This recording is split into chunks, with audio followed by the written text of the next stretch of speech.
So, kamusta po mga streetwise? Ako po si Takeru Miyamoto at welcome po sa aking munting channel. So, mga kababayan, no, meron ditong may nakita ko dito talagang na-trigger talaga ako. Actually, hindi naman daw talaga ako masyadong pumapatol sa mga nakikita ko sa Facebook pag alam kong katangahan. Pero itong mga kababayan, ibang level po talaga to. Sobrang triggered talaga ako dito. So, ito po yung leader ng Inday Sara movement. Grabe na sobrang kabobohan nito. Ang bobo nito mga kababayan. So, ito nakuha ko to sa SMNI Tama ba? Oh. Tama nga, SMNI nga. Pilipinas nating mahal So, si Sara Duterte na lang ang pag-asa ng Pilipinas. So, bakit? Ang tanong nga natin dito doon sa mga tao naniniwala na si Sara Duterte ang pag-asa ng Pilipinas, ano ang inyong batayan? Ano ang inyong pruweba para sabihin yun? Actually dito, may mga binanggit siya. Sobrang babaw. Ganyan po mag-isip ito mga bobong mga DDS na ito mga kababayan. Kaya sobrang triggered ako dito. So tingnan nyo ito sabi dito.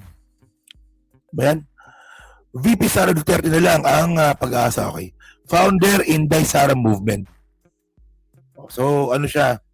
Leader siya ng Inday Sara Movement. O ikaw, kung sino ka mang lalaki ka, mag-ingat ka. Baka tulad ka kay Ramil Madriaga. Alam niyo kwento ni Ramil Madriaga? Alam niyo? Ito daanan lang natin Daanan lang natin. Alam niyo ito wait. Kwento ko lang Kasi nakausap ko si Mami Pebbles dito Si Ramil Madriaga mga kababayan, no? Isa po siya sa mga tumutulong diyan po sa mga magsasaka sa Bataan na inagawan po ng lupa ni Harry Roque.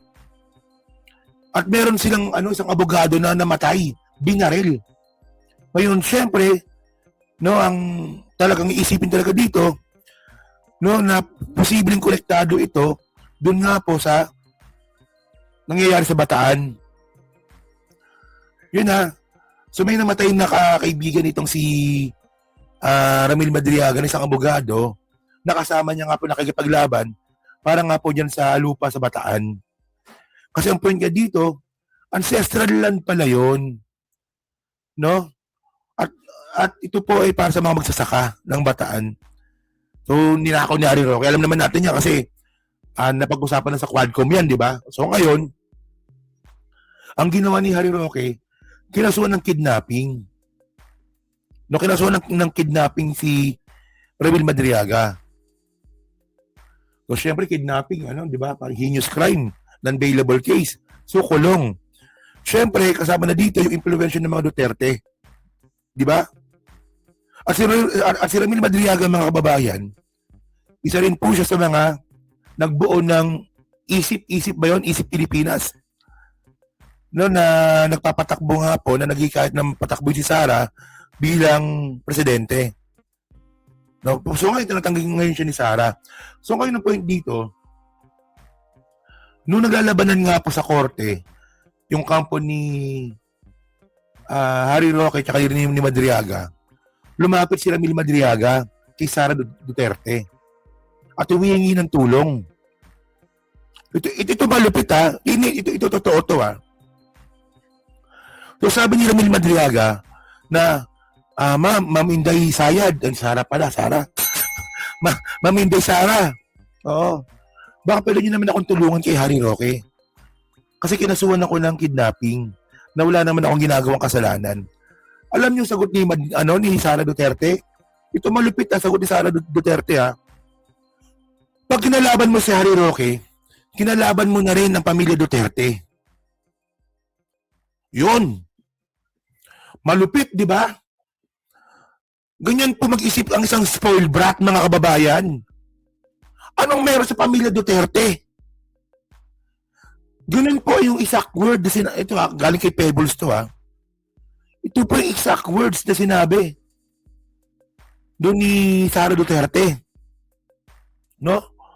Pag kinalaban mo si Harry Roque, parang kinalaban mo na rin ang buong pamilya Duterte. So ang ending, kulong. Siyempre, Madriaga, napikon. Di ba? Buong political career, buong buhay po sa politika ni Ramil Madriaga, sumuporta po siya kay Sara. Tapos humingi siya ng tulong, gano'n yung sasagot. Masakit talaga yun. Masakit yun. Kaya sabi ko nga, dyan sa mga tao na to, na sobrang panatiko kay Sara, pagdating ng panahon, pag kayo, no, meron kayong nakalaban, no, na malapit sa pamilya Duterte, nakatulad nga po ni Harry Roque, iiwanan kayo ni Sara Duterte ninyo. Sigurado yan, ikaw matanda ka na. Yan, gago yan eh. Tinan nyo to ha, okay, sige. Talagang ito na talagang pag-asa. So ito yung ito yung video. Panoorin nyo to ha. Triggered talaga ako dito. Ibisit ako eh. Ang pag-asa. Kasi iba si President May yan. Okay. Inday. Ang kaibahan nilang dalawa, Digong before, mas believe ako kay Vice President Inday Sara kasi siya lang sumuntok ng tao. Yeah. Okay, sige. Kasi iba si Presidente Duterte, iba si Vice President Inday. Ang kaibahan nilang dalawa, kung believe ako kay President Digong before, mas believe ako kay Vice President Inday Sara kasi siya lang sumuntok ng tao. Nagkaroon kami ng O, di ba? Ang babaw, di ba? Mas believe daw po itong gago na to kay Inday Sara kasi si Inday lang daw po sumuntok ng tao. Ang babaw, di ba? Eh, paano yan? Ako nakasuntok na rin ako ng tao.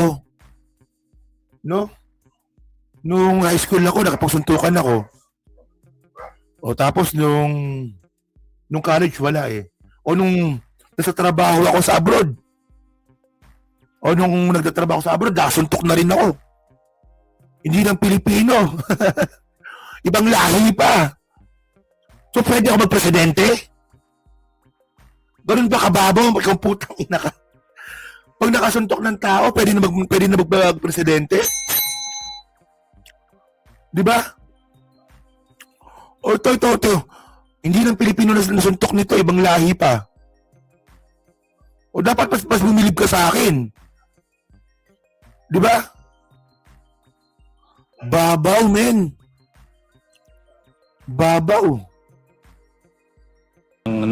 Mindanao Convention at dumalo yung mga 3,000 ka mga tao, lahat leaders ni Vice President Inday. Mayroon pang taga Luzon, mayroon pang taga Visayas, like Biliran, like Bohol, nagpunta sa Davao para lang sa ganong... Itinan ninyo sabi niya na maraming leaders nga daw. Kaya ako mga kababayan, ako nakasuntok. Nanuntok sa boxing. O malamang mas marami ka nasuntok. Di ba? So itong sinasabi ko nga, no? So marami doon pong leaders doon na sumusuporta kay Sara Duterte. Kaya nga ako mga kababayan, hindi ko po talaga in-underestimate si Sara. Kasi alam ko po talaga na may supporter siya. May supporter base po si Sara. Tignan nyo may mga ibang probinsya pa nga daw na leaders na pumupunta sa convention. Tapos may mga principal na ini-invite si Sara para sa speech sa graduation.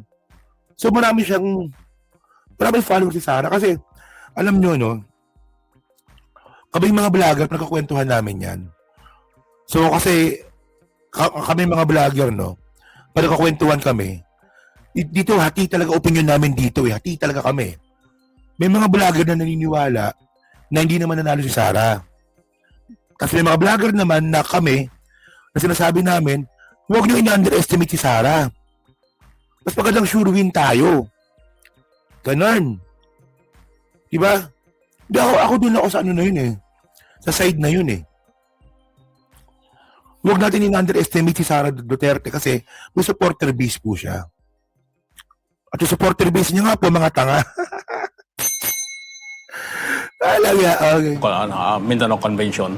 So, masaya talaga ako na dumating yung mga tao. Talagang ang tao ngayon, kahit hindi mo na puntahan at kampanyahan, talagang sila na ang lalapit sa'yo just to support BP Inday Sara plano para tumakbo ng kapresidente. So, So maraming tanga talaga.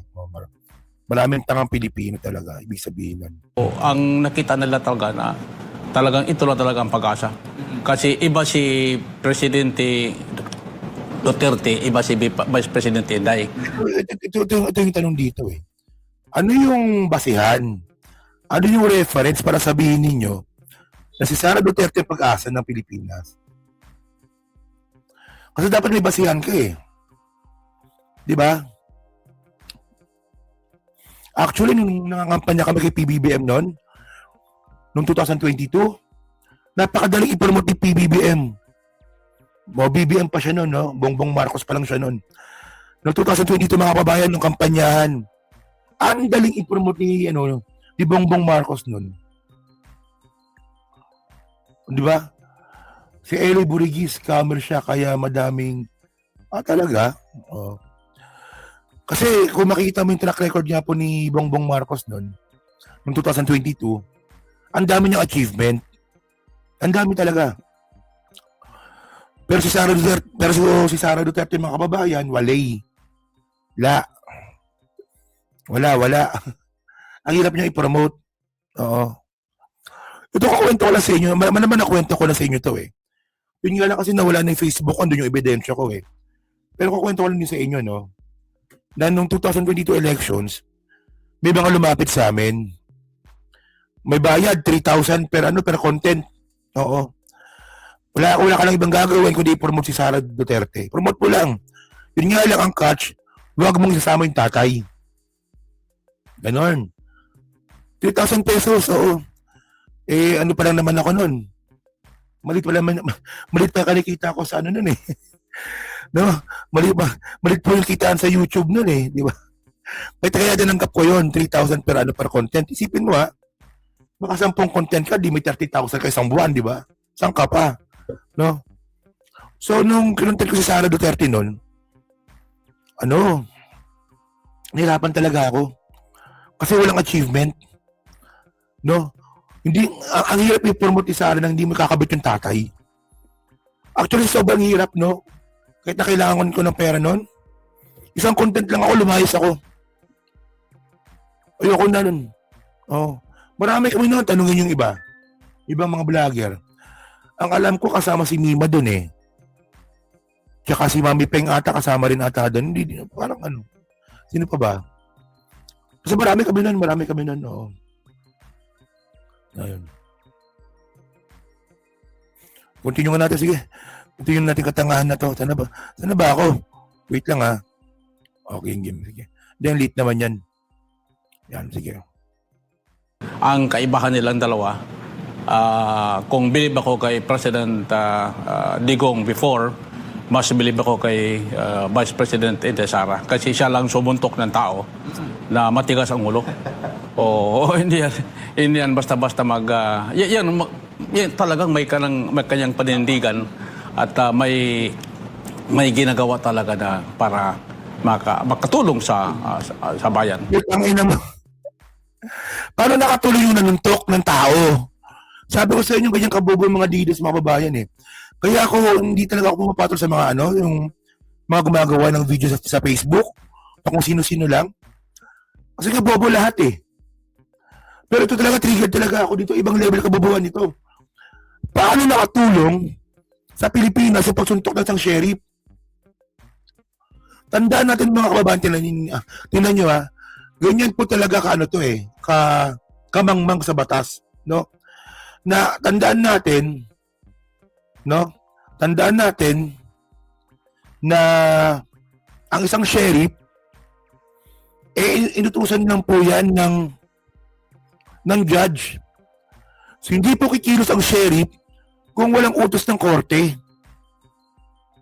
So ibig sabihin nun, parte ng judicial system po yung sheriff. Si Sara Duterte, abogada. Di ba? Parte ng judicial system din po si Sara Duterte. Sasapakin mo yung sheriff. Di ba? Tama, di ba?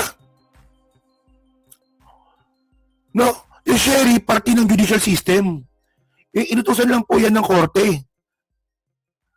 Ngayon, si Sara, abogada, parte din ng judicial system.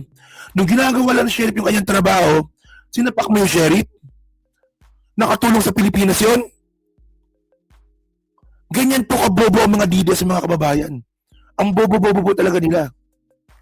At kung makita nyo mga kababayan, ito yan eh. Paano hindi magiging bobo si Sara mga ka-streetwise, no? Kasi si Sara po, hindi po nag-practice ng abogada yan. So ito, tingnan nyo ha. Examination in her first attempt, she graduated from San Sebastian College, Recoletos, and formally admitted to the bar in May 2006. O, di ba? Si Sara Duterte mga kababayan, nag-take ng bar 2005, nakapasa, at naging abogada 2006. No? So, ibig sabihin nun, from 2005 to 2006, hindi pa siya abogada nun kasi hindi pa siya admitted sa bar. So, hindi siya nakapag-practice from 2005 to 2006. Ngayon, ang problema ni Sara, ito saan ba yun? 2007, naging mayor po siya ng Davao. Ayan Vice Mayor Davao City 2007. So kung titignan niyo po yung yung timeline, from May 2006, so May, June, July, August, September, October, November, 6 months mga kababayan, nag-file na po siya ng candidacy bilang mayor. So wala. Hindi siya nakapag-practice ng bilang abogada. Kasi kapag kayo po pumasok sa politika, no, kapag kayo po elected officials at abogado kayo, hindi ka makapag-practice. So makikita ninyo, di ba? From May 2006, nung siya po naging parte na po ng admitted sa bar bilang abogada, 6 months, nag-file na siya ng candidacy. So sa tingin niyo ba sa 6 months na yun, nakapag-practice siya ng pagiging abogada? Wala, malamang hindi. Kasi nag-celebrate pa yan. Spoiled brat, di ba? So kaya pala mga kababayan, nananapak ng sheriff. Kasi nga po, di ba, hindi nakapag-practice ng bar. Kita naman kung magsalita, wala talaga kwenta-kwenta magsalita Boba Di ba? So yun mga streetwise, so kayo po, ano masabi nyo nga po dito sa kabobohang logic po ng mga DDS. Di ba? Ganun talaga, pag bobo yung supporter, bobo din yung sinusuportahan.